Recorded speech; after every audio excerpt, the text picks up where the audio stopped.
Hello, welcome back to Pierce Rocks. Today we get to see who writes better assembly, me or the compiler. The assembly I'm going to be looking at is the main loop for the Software Defined Retro ROM, which is currently running on this C64 as all of the kernel ROM, the basic ROM and the character ROM. And we're going to take a look at the default Software Defined Retro ROM assembly implementation that I hand rolled. And then we're going to take a look at some assembly implementations that GCC comes up with based on C code that I write. Now, before we get started, this isn't a truly objective test. The compiler is going to produce assembly based on the C code that I give it, and there's a big question mark over what the C code should actually look like. Should it be really simple, basic, naive C code, or should it be really advanced, fully highly optimized C code that's going to allow GCC to produce the very best assembly? We're actually going to compare two different C implementations that the compiler generates the assembly for with my hand-rolled assembly. One will be quite a basic, naive C implementation, and the other one will be probably about the best C implementation that I'm likely to come up with without spending a lot of time staring at the assembly that the compiler produces, which kind of defeats the point of getting the compiler to produce the assembly for you in the first place. I'm going to compare performance of the different implementations by using the minimum clock speed that the STM32 microcontroller on the Software Defined Retro ROM can run at and still get an artifact-free display when running as the character ROM. Now, if you don't want any spoilers, if you want to wait till the end to find the results, skip ahead to the next section now. Of course, my implementation was the fastest. The STM needs to be clocked at about 80 megahertz thereabouts to get a glitch-free character ROM. That's what we're looking at right now, it running at 80 megahertz. For the good C implementation, I need to clock this STM at about 100 megahertz. And then for the naive C implementation, I needed to clock it nearly 140 megahertz. That was a really high overclock for this F411. Now we're going to look at each of the three algorithms, starting with my hand-rolled one. If you take a look at the assembly source code in Software Defined Retro ROM, this is what you'll see. Everything is hidden behind macros, and that's for three reasons. One, it allows me more easily to reason about the code. I find it easier to look at these human readable strings than I do look at the actual assembly instructions. The second is it allows me to swap in and out different registers if I want for different purposes. And then the third reason is actually this macro itself takes parameters, so I can have different instances of the assembly main loop for different configurations of the ROMs. I think I have 6 in total based on things like what serving algorithm I want to use and whether all of the chip select lines on the ROM that we're serving are active low or whether they're not, and then also whether we're serving a set of ROMs or a single ROM. What we're going to be looking at here is probably the most complicated algorithm where the ROM has multiple chip select lines and they have different configurations. Some of them are active low and some of them are active high. We save one instruction, which is one cycle, in the case where all the chip select lines on a particular ROM are active low. But the assembly code's all in here. These are just mapping through to the actual assembly instructions, and nearly all of them are just one instruction. The test varies between one instruction and 2 instructions depending on the chip select line behavior of that particular ROM type. So we start with the code here, and we immediately start by branching later on in this section of code, and we'll come back to why that is a little bit later. The first operation we perform is loading a half word into register 0, and what we're doing here is we're loading the combination of the address line state and the chip select state into a single register. We're doing that in one instruction because we have all the chip select lines and all the address lines sitting on the same 16-bit GPIO port on the STM32. That is one of the biggest optimizations of the Software Defined Retro ROM, is to allow you to do one instruction to read both of those two different concepts at once. And we're doing a half word read because it's just a 16-bit value that we're reading out of the 32-bit GPIO port. The next thing we do with the next 2 instructions is we're testing, are the chip select lines for this ROM type all in the active state. As I said, this is the more complicated algorithm where some of them are active low and some of them are active high. So the first thing we do is this exclusive OR is flipping any active high chip select lines as if they were active low chip select lines. So it's effectively flipping that particular bit in the value we just read in. Then we're doing a test against another register, which is essentially holding a mask for all the chip select lines for this ROM type. Now both R8 and R9 are pre-calculated before this routine starts and preloaded into a register, so this test is as fast as it can be.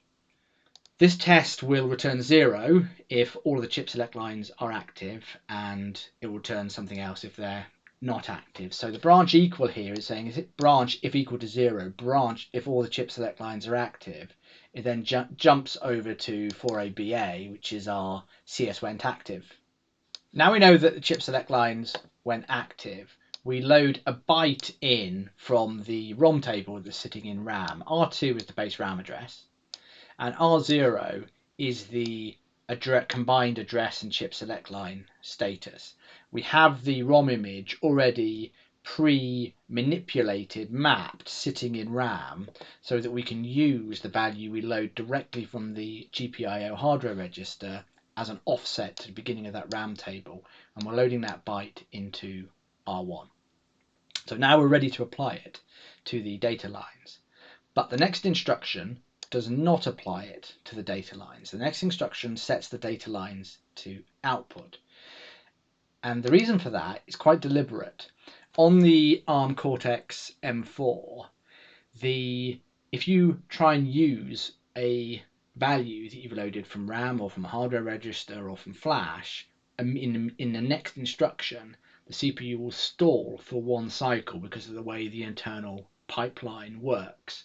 The byte that it's read and needs to operate on is not available for the CPU when it needs it, so it stalls. Now we do get a load use penalty, as it's called, down here when we loaded the address CS line state in from a GPIO register and then immediately performed the exclusive OR operation on it. No way around that, really. That's the thing we want to do. We want to load that value and we want to test it instantly, so we take the one cycle load use penalty on the chin. But here we don't need to take it on the chin. We can interleave our assembly instructions, and we can next, let's set the data lines to output. It doesn't really matter whether we set the data lines to output and then apply the byte to it, or the other way around, apply the byte to the data lines and then set them to output. So the quickest thing for us to do is what we're doing here, set them to output, and then we don't get a stall when we use the byte that we read into R1 and apply that to the output data register for the data lines. That's what this instruction does. Now the next thing we do is what we've seen before. We're going to load and test the address and CS lines to say, are the CS lines still active, or are they have one or more of them gone inactive? But also there's another consideration here.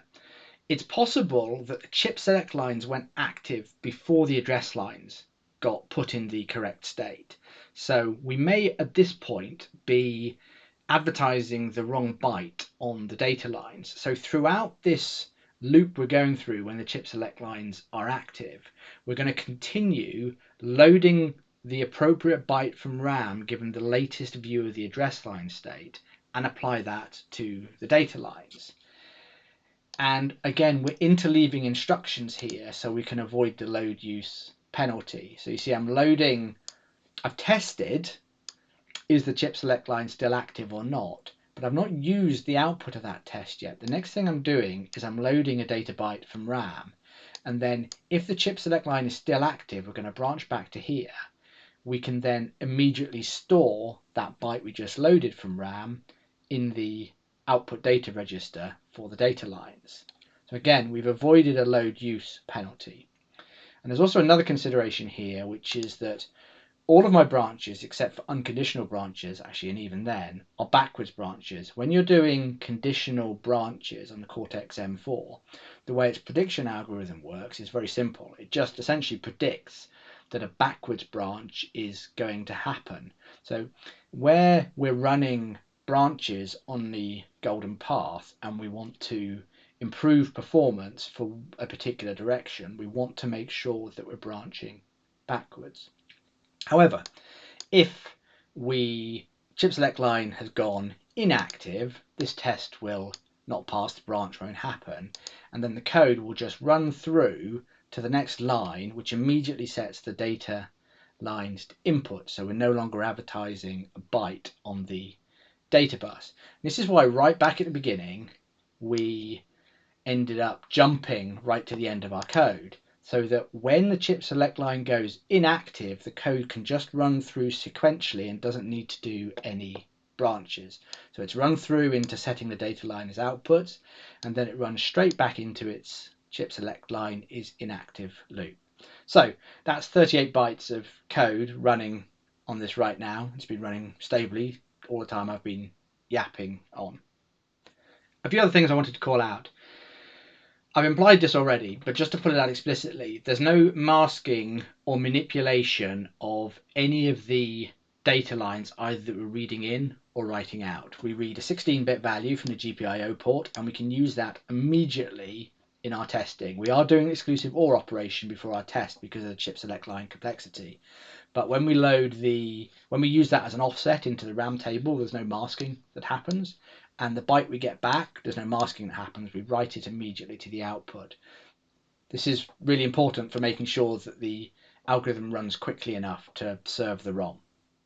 I've optimized here for the time it takes to get data on the data lines when chip select line goes active, and then I've also optimized to keep serving the correct byte while chip select line stays active. I've not optimized as much the path where chip select line goes inactive. If chip select line goes inactive, then actually it takes 2 or 3 cycles to run over this branch because the CPU predicted that a branch was going to happen. So jumping back to this store byte is really fast, but you have a 2 or 3 cycle penalty before you run into this next instruction. It's more important to get data out when chip select lines go active than it is to stop serving data when the chip select lines go inactive. You tend to have about 200 nanoseconds for both operations, and as you can see, it's so much easier to stop serving bytes. You just need to turn the data lines into inputs than it is to serve the right data when chip select line goes active. You've got all of this stuff to do in that other case. Right, here's my fairly dumb C implementation that ends up requiring the STM to be clocked at nearly 140 megahertz to work. And this algorithm is still obviously taking advantage of the fact that I've got all of the address lines and the chip select lines on the same port on the STM microcontroller, and that the ROM image that's sitting in RAM has already been pre-manipulated, so that can be used as a lookup. The address and CS lines can be used as a lookup directly into that, and also that byte can then be directly applied to the output lines. Because of the hardware, there's no way of taking that optimization away, so this gets the advantage of that thinking that I've already done. Now this is actually a simplified implementation. It only supports 2 chip select lines on a ROM, not 3. The code would just get more convoluted if I had 3 chip select lines, and also it doesn't do a test here as to how many chip select lines this particular ROM has. I've just assumed, because I'm running on a character ROM, it has 2 chip select lines. But what this is doing is an infinite loop, it's while one, and it is first of all loading the hardware register that contains the address and chip select line status into a variable. Then what it's doing is it has an inner while loop where it is testing, did the chip select lines go active? And it needs to check both, for both chip select lines, they might be configured as active low chip select lines, or they might be configured as active high chip select lines. So the test is slightly different in each of those different cases. And we need to test for both of the 2 chip select line status. So what this test here will do, and I've tested it and it works, I'm pretty sure that it's the right logic, is it will return a non-zero value, true, effectively, if both of the chip select lines are active, no matter whether they're active high or active low chip select lines. So if chip select's gone active, it loads the data byte from the ROM table in RAM. It stores the byte on the output data register, and then it sets the data lines to output mode. And then it loads them again, and then it goes back into the while loop and does another test. And then when chip select line goes inactive, it will set the data lines back to input, and then it will go back to the beginning. I don't think this is a particularly bad algorithm, but if I were writing this in C and I knew this had to be high performance, and I know what I know about what the compiler is likely to do, I'm going to suspect that this is going to be quite slow and generate quite a lot of assembly. And if we go and actually look at the assembly that this produces, yeah, it produces an awful lot of assembly. I think I calculated this as 90 bytes compared to 38 bytes for my algorithm. And I think more than half of it is actually implementing that complex test that I had. So that naivety in not doing any kind of pre-analysis to try and help the compiler out has really hurt this particular assembly implementation. And this is the core reason why it's nearly half the speed of my reference assembly implementation. I don't plan to actually analyze this particular output in any more detail. We'll skip on to the much more streamlined implementation and look at the assembly for that. Here's the much more streamlined implementation sitting here. And you can already see this is far less complicated. It's very, very similar to what we've just looked at before, except this is using the same pre-computation I've done with the chip select lines as my assembly code. So I'm giving the compiler about the same amount of legs up as I got when I was generating my assembly code. And this line here is the equivalent of the exclusive OR that we saw in my algorithm. It's essentially flipping any bits for the chip select lines that are active high, and then it's able to do a test to see if any of the all now active low chip select lines are 0. And if they are all active, then it comes into here, and this is our chip select active routine. We load the data byte from the RAM table, data lines to output, and then we apply the data byte. So you can see I've essentially said to the compiler, let's do the interleaving that will avoid a load use penalty here. And I've confirmed that if I don't do this, then the compiler will put the instructions in the code in the order I've written them in C, so it won't try and optimize out that load use penalty. That may be fair, it may not know that that's a safe thing to do. And we then load in the address CS line state again, we do the exclusive OR again, and we go back and carry on around this loop while chip select line is still active. When it's not active, we drop out, we set the data lines to input, and then we start the while loop again. So this looks very similar to my assembly. How did the compiler do? We already know the compiler didn't do as well. Its implementation is about 25% slower than my implementation. Let's look at the details of what the compiler is actually doing. And our routine starts down here. So the first thing we do is we load in the address and CS line state. Now, actually, this is one of the first things that we should note. It's done a load word. I did a half word read because I know that I only want the 16 bits. And really importantly, I know that it's safe to do a 16-bit read on one of the hardware registers on the STM because I've read the datasheet. The compiler hasn't read the datasheet, doesn't know that, and I've not told it in my C code. So it's now performing this instruction, which I had to look up. I'd never seen this before. This is essentially masking out the top 16 bits of R3 and storing them in the IP register. So it's loaded what it thinks is a 32-bit value, and it's now masked out the top 16 bits because I said in my C code I only want the 16 bits because that's all we're going to be using as the index into the ROM table lookup. Next thing it does, looks basically identical to my code. It's doing the exclusive OR to flip the active high chip select lines to active low ones, and then it's doing a test. Great. It has optimized for chip select line being inactive because it has a backwards branch here. So it's optimized for the wrong golden path. If the chip select lines are active, it will continue on down before, and of course it's got a 2 to 3 cycle penalty because that branch has not been taken. The next thing it does, and I don't know why it does this, it does another 16-bit mask on R3. it would be more efficient if it had done that up here onto the value in R3 and then done its EOR based on the R3 value and not the IP value. And then it could have just avoided this instruction entirely. Now, this is GCC. It's pretty complicated. It's pretty clever. So it probably has good reason for doing this, but I'm not sure why it does it. Anyway, the next thing it does is it uses that value that it's just masked the top 16 bits out for, and it loads the byte from RAM. Looks just like my code. It is setting the data lines to output, just like my code, and in the right order, because remember I told it to do it in that order in the C. And then it is setting the data bytes, the data lines to the byte that we just loaded from RAM. Then it's reloading the address and CS lines from the hardware register. It is doing that mask again, and then it is doing the exclusive OR again, and then it's doing the test again.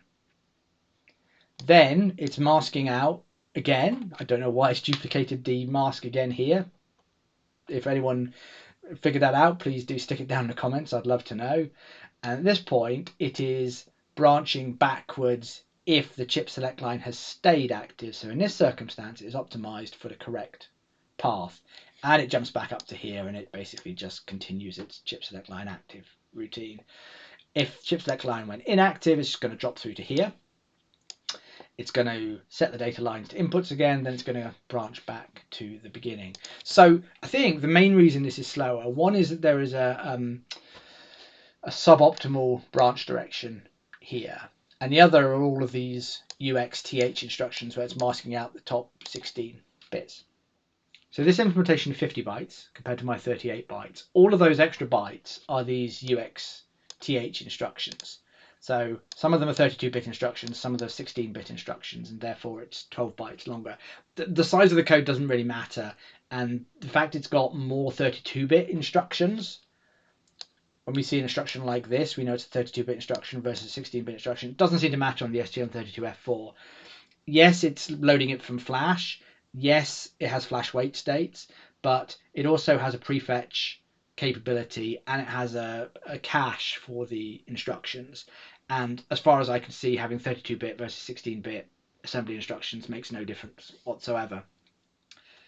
Now, I spotted one way that this implementation is better than my implementation, but it's not a way that matters, and that's register use. My implementation is using 11 registers, and this I think is using 8 registers. I did experiment and try tweaking my algorithm to use fewer registers based on what the compiler is doing here. There's 3 different instructions where the code is reading from or writing to a hardware register, and they're very close in the address space of the STM32. What the compiler's done is it has put a base address in R2, and then it's using offsets to R2, different offsets, immediate offsets, to access the appropriate hardware register. I've used different CPU registers for each of the different hardware register locations. I've tried with my code actually following this approach, and doesn't make it any faster. There's no reason why using fewer CPU registers would make it faster, except for the fact it might allow you to use 16-bit instructions versus 32-bit instructions. If you're using low registers, which are R0 through to R7 on the Cortex-M4, then oftentimes you can end up with 16-bit instructions. But if you use the high registers, you end up using 32-bit instructions.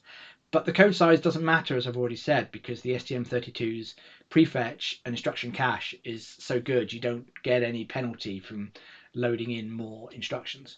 There's one other thing I wanted to comment on, and as it probably is possible to convince the compiler to get rid of those additional UXTH instructions, and it would get very close to the performance of my algorithm if it did that. And the way it would do that is would change the definition of this GPIOC input data register, which it's using to load the address lines and CS lines. Right now it's defined as a pointer to a 32-bit value. If we change this to be defined as a pointer to a 16-bit value, I think the compiler would get rid of those UXTH instructions. I was intrigued by these UXTH instructions, so I ran another test where I defined a 16-bit version of the input data register where it's reading the address and CS lines from, and then used it here and here. And it helps. The algorithm runs about 2% faster, so I can get it running at 98 megahertz rather than 100 megahertz. That could just be temperature variations of the internal oscillator in the STM32. The code it produces, it has got rid of most of the UXTHs, but it's still left one in. So it's now the code's actually only got one instance in the instruction that's loading in the value from the input data register, the address and CS lines. And it's still doing the UXTH after it's loaded it in. And I don't know why, and if there's any other way I can give the compiler a hint in the C code. Obviously, I could actually tell it to store it as a 16-bit value in the register, but that feels like I might as well just write my own assembly code, which is what I'm doing. Now, somebody who's more familiar with me is squeezing the last possible cycle out of code that GCC produces can probably figure out how to make this better. But I'm kind of at the end of the road in terms of improving what the compiler is outputting.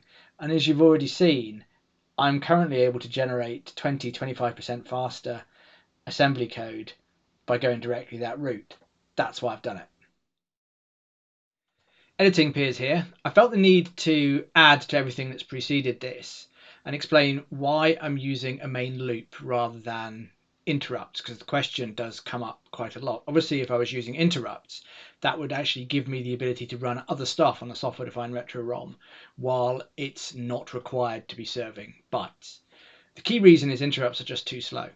On the Cortex M4, the worst case scenario is 12 cycles from when the interrupt fires to when your interrupt handler starts running its code. At 100 megahertz, that's 120 nanoseconds. That's before you get to run your code. And in an application like this, you have to plan on the worst case scenario because it does happen sometimes. And it's not the case where you can get away with serving the right ROM byte within the time specification 90% of the time, or 99% of the time, or 99.9% of the time, or even 99.99% of the time. You have to serve it in spec every single time. Otherwise, it's going to be writing to the bus when it shouldn't be writing, and the system's going to crash. So for this application on this processor, interrupts simply aren't fast enough. If you got this far through the video, I salute you. I can quite imagine digging through the depths of ARM Cortex M4 assembly code is not everyone's cup of tea. I found it really fascinating understanding what the compiler is producing and trying to figure out why the compiler is producing it. Just to recap, I was using GCC version 14.3 here. That's the latest version of GCC that's available on the ARM developer portal as of today. I was using the 03 optimization flag on GCC, which is, I think, the fastest optimization setting. I was specifying the CPU type as a Cortex M4. So I think I was giving the assembler pretty much every assistance possible. And I cannot figure out how to get the compiler to produce assembly code that's as efficient as my assembly code. It's got pretty close. It's got to within about 20-25%.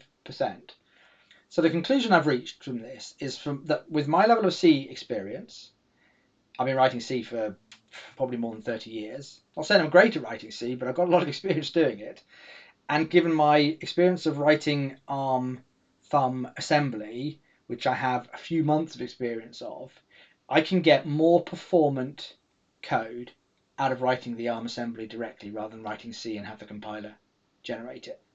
And that was my gut feeling coming into this. That's why I took the approach that I took of writing all of the ARM assembly by hand.